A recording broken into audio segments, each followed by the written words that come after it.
The iconic image of Salem, Massachusetts is the witch flying through the sky on her broomstick. But in the summer of 1952, Salem was visited by a very different kind of aerial phenomena. 4 saucer-shaped blobs of light were seen flying uncomfortably close to the Salem power plant and the Winter Island Coast Guard station. They were photographed and quickly became some of the most iconic UFO pictures of all time. I'm Dr. Vitka, and on tonight's Dr. Vitka's Myths, Legends, and Lore, we explore the strange case of the Salem saucers. Unfortunately, Luke wasn't invited on this particular investigation. 1952 was the summer of the saucers. Around the United States, people were seeing UFOs by the thousands. They even buzzed Washington, D.C. The nation was on the verge of panic. The government decided something had to be done. They launched Project Blue Book.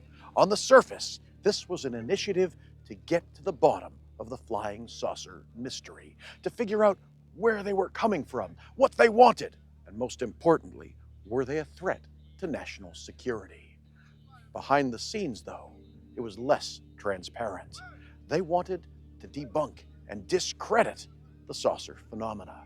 Most cases were pretty much immediately dismissed. However, there are a few cases that were never discredited. The Salem saucers are in the unexplained file to this day of Project Blue Book. On the hot summer morning of July 16, 1952, Coast Guardsman Shelton Alpert was sitting in his office working next to an open window. All of a sudden, light blasted through the window, illuminating the room.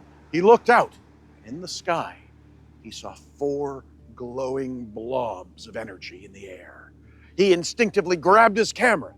Before he photographed them, he had the presence of mind to get an additional witness. He dragged his friend Thomas Flaherty into the room. Flaherty also saw the lights in the sky in that unusual V-shaped formation. Alpert got one photograph off before the lights blinked out of existence. Both men knew what they saw. Alpert developed the photograph. Word got out on the base that they'd seen something amazing that day, something remarkable, something unexplainable.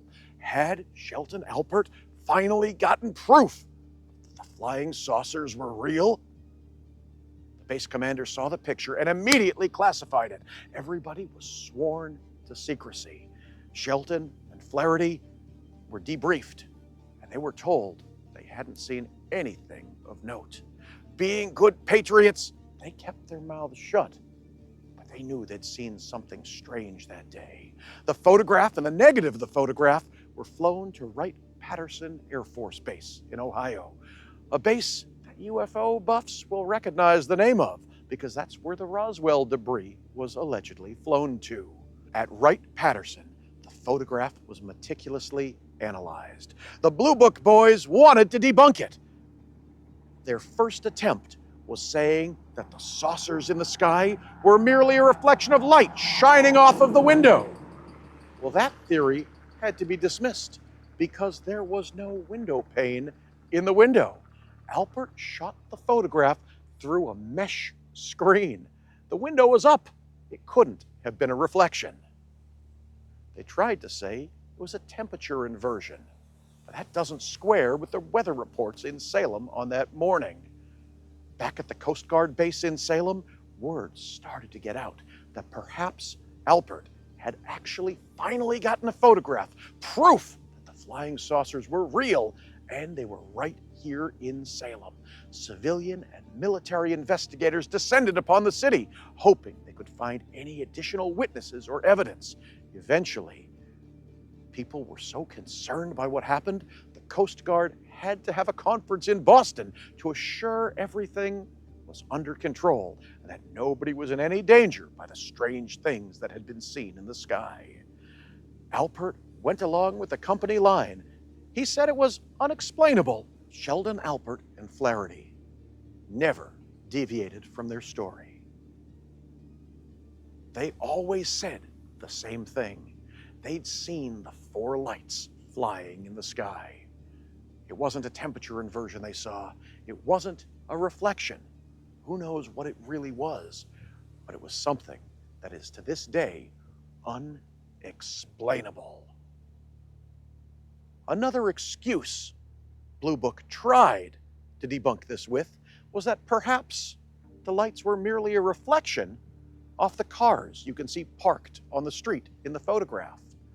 However, Alpert dismissed that himself because there was no light shining on those cars.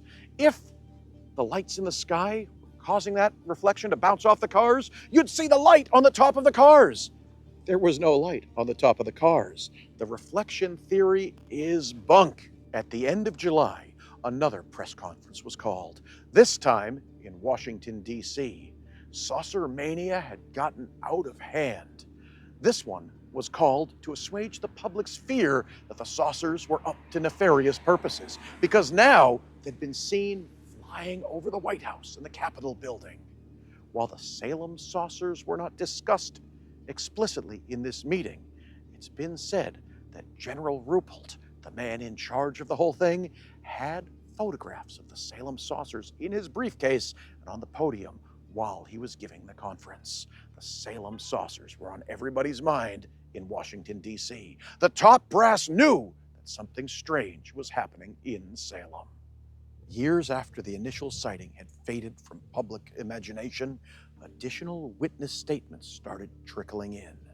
Turns out, the night before the sighting, similar objects were seen flying over Chelsea, Massachusetts, not too far from Salem, and they were heading in a direction that indicated that perhaps they were heading towards Salem. Other witnesses came forward and said they'd actually seen the objects in the sky on that morning of July 16th. A young man was fishing with his father. He said he'd seen them from his boat. Other people along the seawall claimed to have seen the same thing.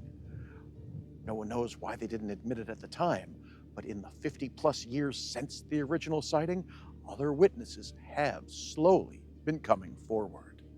Some conspiracy-minded people have proposed that perhaps the fire that took place at the Salem Willows on the night of the 15th of July may have had some connection to the saucers. It's unlikely that we'll ever know exactly what the Salem saucers really were. However, at Dr. Vitka's Myths, Legends, and Lore, we like to believe that perhaps they really were a supernatural force, perhaps even extraterrestrial. Salem, so popular to human visitors from around the globe, perhaps it attracted our friends from the skies. Where better to learn about the human condition than a town founded on tragedy? Is it so strange to think that the creatures from above might want to come here and learn about humanity at its worst in Salem, Massachusetts? Tonight, as you watch the skies, perhaps trailing right behind the iconic Salem witch, you'll see a flying saucer drifting behind.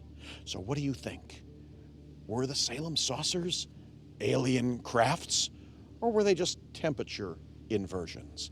Have you ever seen something strange in the skies? Perhaps you or someone you know was actually here on that hot summer day in 1952. Tell us what you think in the comments. Thank you for watching Dr. Vitka's Myths, Legends, and Lore.